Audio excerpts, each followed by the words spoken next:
Hello and welcome everyone again to another video. And today's video I will be showcasing the most underrated fusion in the history of the game. People used to call him when he first came out as the poor man's Nick Mothar.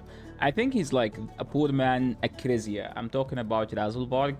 Razel is like probably the most underrated fusion of all time. When this champion came out, like it was extremely like people were like, oh, if you have Nick Mothar, don't go for him. But he is not a Nick Mothar. He's not even close to be a Nick Mothar. It's a totally different Pokemon. I mean, look at his eyes. Look at that. Does this look like a Nick Mothar, or like this is just about like an angry rabbit that's about to take down the entire game with his blades? Only 800 views. That feels like an underrated number, to be honest. What makes Razelvarg as insane as he looked like? Well, Razelvarg doesn't have that much huge stuff in his kit. Literally, like each of his abilities are like one line. Like look at this: attack one enemy 3 times. Each hit fills this champion meter by 5%. Go to his A3. Attack all enemy, place increase speed and increase accuracy. Buff on all allies for 2 turns before attacking. What does that mean before attacking? That means he will benefit from that increases speed, which will amplify his damage because all of his abilities hit, get damage from his attack plus his speed. So that's technically 30% more damage on his abilities.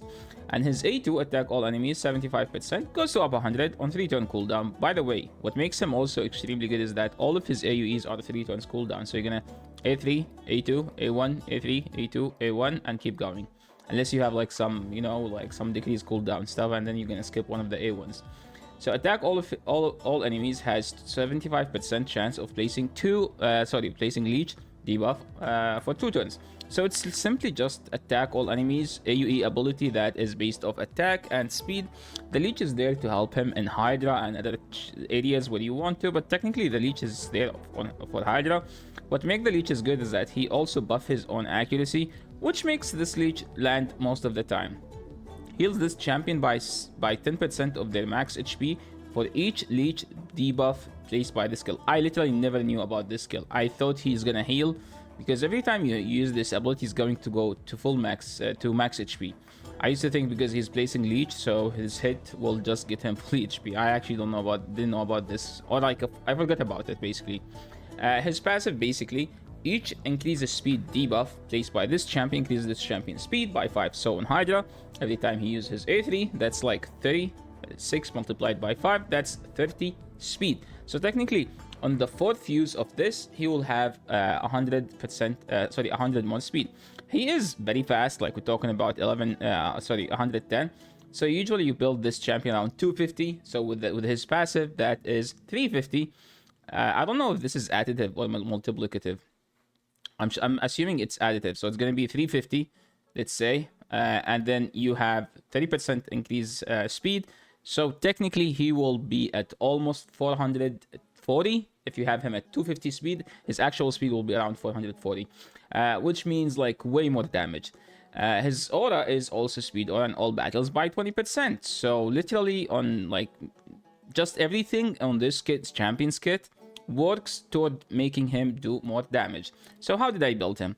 I built him in a Slayer gear. Technically, you're supposed to use a Slayer on your Arena Nukkets, but I don't have an Arena Nukket that does so much damage from AoE. Most of my Arena Nukkets are one-hit Nukkets. Technically, most of the Arena Nukkets are just single target hits. What about Notses and Tars? I don't have either. I have Rotos. Ragash, only one ability. I mean a Cupidus, but you don't use a Cupidus in live arena. Well, Xena, well, technically, okay, let me show you this glove. This glove is attack percent. You want to have crit damage gloves, but I wasn't able to forge a good crit damage glove. So I'm like, you know what? Since we pulled this, let's just try to make this work as much as possible with attack percent glove. So we were able to get attack percent on it. You would rather have crit damage on crit damage, but this is technically, I would say, the 3rd best option, because the 2nd option would be like attack percent on crit damage, but attack on attack. Because if you have it crit damage, it's going to be 80 plus 20, right? While like now we just only have it at 80. This gear is just insanely good due to the fact you could use 2 pieces and get so much crit damage. I have him on 7 pieces, so the 7th pieces also gave us 15% more crit damage. This one is just whatever piece. I have a banner from Slayer set. The issue with it is that this one resistance, this one is double speed on resistance, so I'm gonna lose so much attack, which means it's just not worth it. I don't have a ring, so which make it okay. If you can't get good stats, just don't go for gear over stat. Masteries wise, I think you need this one, and you also need this one. So I don't know why I have this, because usually you want to give him as much speed as possible. I remember I removed this speed one because I was trying to speed tune him for the Fire Knight team back before, when my account didn't have enough good gear, let's just say that. And this one was just ruining the speed tune for me, so I had to remove it. Can I reset? No, it's going to go speed gem, so let's just keep it as it is. But I think you just go this. You don't choose those two. Okay, let me move my camera. Okay, let's put it here. You don't choose those two. In fact, you just go this. This is correct, like this way, and you choose 1 and 2. More speed and higher chance to get this, because in Hydra he does insane amount of damage.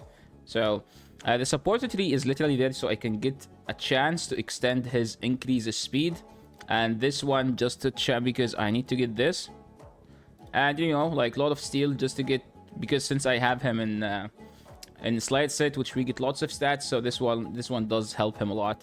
So where do I use him? To be honest, I use him in 2 places. The first place is actually Fire Knight 6. Fire Knight stage 10, to be able to use it, you need double newts, or you have to go the other route, which is basically Genzen.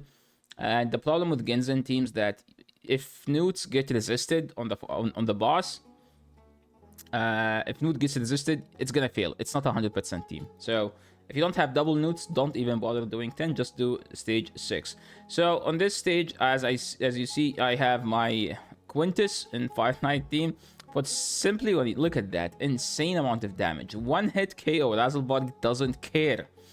Now Quintus, you gotta show that you're the better nuker. Let's see. Oh my, back to back turns. Okay, Quintus, nuke them. It's like Quintus like, okay, hold my beat. Watch me doing it, sensei. Since Razelvarg didn't get to use his A2 on the second wave, so technically he's not... He only gained the 25 speed, I'm assuming. So we have him here doing A1 on the boss. Now newts will just drop the turn meter a bit.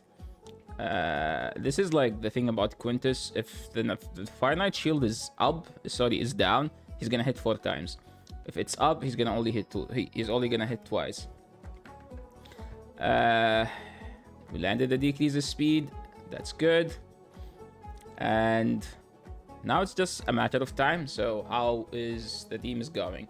Razelvarg is probably the best nuker in PvE. I would assume. I mean, you could say Seer is the best, but technically, Seer in Fire Knight is not something you could use. You could use, nothing against it, but I don't think it's as useful. Now, looking at the damage, Razelvarg did almost the same amount of damage as Quintus. Technically, Razelvarg nuked wave number 1, Quintus nuked wave number 2. And nuked the boss, technically. Now let's just go and watch the Hydra run. I think I did not record my Hydra run, so we're just going to talk about the Hydra at the end and talk about the damage. So I did a Hydra run, and this is like basically the key. This is Hydra Brutal. Why Brutal, not Nightmare? Because I already did my Nightmare key. So if you look at the damage here, before I had Razelvarg and Slayer, I used to have him in Instinct plus 2 speed pieces. He used to be at 265 speed and 290 crit damage. Now I have him at 240 crit damage, 255. So he is 50 he is 50 to 60 less crit damage, 10 less speed, but he has 500 more attack, but in Slayer instead of Instinct. Usually, like with this team, I do 350 million damage. Cupidus is always number 1 around this number, followed by Supreme Galek, and Razelvarg is slightly under that. But when I switched him to Slayer, he out-damaged Cupidus. The main reason that he was able to do more is literally one thing, which is the turn meter he was gaining from the Slayer set. Every time he A2 or A3, 20% more turn meter, which means more damage. He's gonna get more damage because he's the one that's taking more turns on this team. So I have him at 5 stars. Awakened. That's because that's what the one we got during his fusion. I think it was the first fusion we got souls with, and it's completely worth it. I have him at Soul Reap. I used to have him at Cruelty, and then like I pulled the 5-star Cruelty for the Cupidus, and then I put Cupidus in Cruelty because it's kind of like Cupidus hits faster, like gets more hits on the boss because every time they hit him, Cupidus counter attack, and we get the Cruelty thing. So I wanted to test out how much this would do. Another place where I use him is actually Clan Boss. So let's just go and watch the Clan Boss. So on Clan Boss, I think I already did my keys. So let me show you. This is the team I use on Clan Boss. It's not a speed tune team. This is really just my champions that are well geared for PvE. I think I already did my key hit. So let's just do Brutal. He is not a bad affinity, so we can just go and check. I don't think he out-damaged Mishinaki just because Mishinaki gets most of his damage by ally attack. Every time he joins, he's just gonna get more damage. So on Slayed set, something to mention. On Slayed set, he's doing less damage. When I had him in Instinct, I think he was doing more damage due to the fact that his A1 was technically doing more damage because of the ignored defense. And here we only have one enemy, so the turn meter isn't as much worth it as it was with Instinct, because with Instinct you get flat speed and your A1 does more damage, and since we have ally attacks, so we have way more ally attacks. So I think if you are using him for Hydra and Fire Knight, Slayed set would be insanely OP on this champion. Yes, he doesn't have AoE on his A1, but hey, all of his AoEs are 3 turns, which means most of the time it's at least 70% you will get it. Look at that, 300 million damage. Akrisia, just like a Chadding, like a Giga Chad. He did twice the damage as Gnut. I'm assuming Gnut died or something. Is it a blue affinity? Yeah, it's a blue affinity. Well, yeah, it makes sense now. But yes, he does more damage than Gnut. If you think Gnut is an insane damage dealer, well, Razelvarg can out-damage him. Is there anything we didn't talk about? So this is the build. The one before, just to compare, the one before I used to have him in Instinct. This used to be 295. And this used to be 7k, but this one used to be 265 speed. So yeah, that's pretty much it. Where do I use him? I also use him in Doom Tower Waves. So if you look at this is my Doom Tower Waves team. Razelvarg with Gash and Shigur. Basically like 1, 2, 3 CC champions, and he is the one that does the most amount of damage. You know what? Let's just see. This is like a stage 100 plus, 100, stage 100, stage 90. Let me see. Is it speed tuned even? Oh, I think it's not speed tuned because I need the decreased defense to be there. And now, look at that. Ragash, follow the damage. I'm gonna end after this and oh my, look at that, insane damage.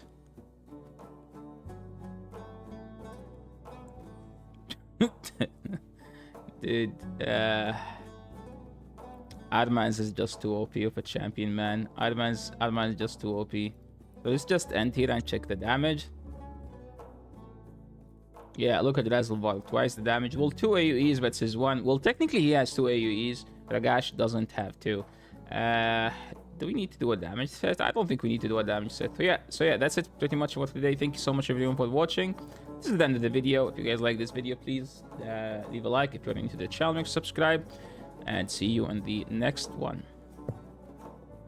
Peace.